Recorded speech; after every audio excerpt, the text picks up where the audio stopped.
Hello guys, మన ఛానల్లో maximum kabaddi లేదంటే క్రికెట్కి సంబంధించి వీడియోస్ వస్తూనే ఉంటాయి. సో చాలా రోజుల నుంచి నేనైతే క్రికెట్కి సంబంధించి వీడియోస్ ఏమీ చేయలేదు. కానీ ఈరోజు మాత్రం ఖచ్చితంగా క్రికెట్కి సంబంధించి వీడియో చేయాల్సి అయితే వచ్చింది. అది కూడా ముంబై ఇండియన్స్ అయితే గుజరాత్ టైటన్స్తో మ్యాచ్ ఫిక్సింగ్ చేయడం వలన ఈ వీడియో చేయాల్సి అయితే వచ్చింది.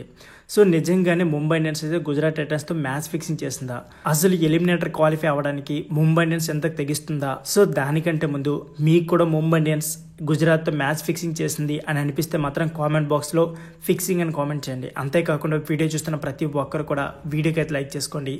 ఎందుకంటే మీరు ఈ వీడియోకి లైక్ చేస్తేనే ఈ వీడియో చాలా మందికి రీచ్ అయ్యి చాలా మందికి ఇన్ఫర్మేషన్ అయితే తెలుస్తుంది.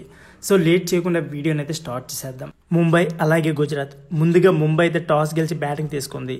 ఇకపోతే గుజరాత్ అయితే స్టార్టింగ్లోనే చాలా క్యాచ్లు అయితే విడిచిపెట్టింది. అంతేకాకుండా 229 పరుగుల టార్గెట్ని అయితే గుజరాత్కి ఇచ్చింది. సో స్టార్టింగ్ నుంచే ఈ మ్యాచ్ అయితే ఫిక్సింగ్ అయిందని మనకు క్లియర్గా అర్థమవుతుంది. అది కూడా కుశాల్ మెండిస్ వికెట్ పడడంతో. కుశాల్ మెండిస్ ఆల్రెడీ ఫీల్డింగ్లో ఈజీగా వచ్చే 2 క్యాచెస్ని కూడా ఈజీగా విడిచిపెట్టాడు. అది కూడా తన చేతులకి హ్యాండ్ గ్లౌజులు ఉన్నా కూడా క్యాచెస్ విడిచిపెట్టాడంటే మనకు అక్కడే అర్థం అవ్వాలి. అంతేకాకుండా బ్యాటింగ్ వచ్చి స్టార్టింగ్ బాగా ఆడి సో కాల్తో వికెట్లను తన్ని సెల్ఫ్ అవుట్ అయ్యాడు. సో ఇక్కడ మనకి కొద్దిగా డౌట్ వస్తుంది.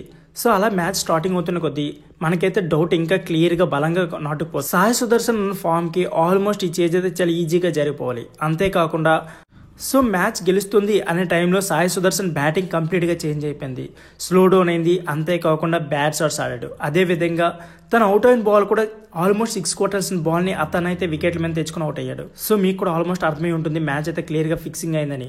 సో ఖచ్చితంగా ఈ మ్యాచ్ అయితే ఫిక్సింగ్ అయిందని నేనైతే 99% చెప్తున్నా. ఆ 1% ఎందుకంటే జస్ట్ అలా విడిచిపెట్టాలని చెప్పట్లేదు, కానీ కంప్లీట్గా 100% అయితే మ్యాచ్ అయితే ఫిక్సింగ్ అయింది.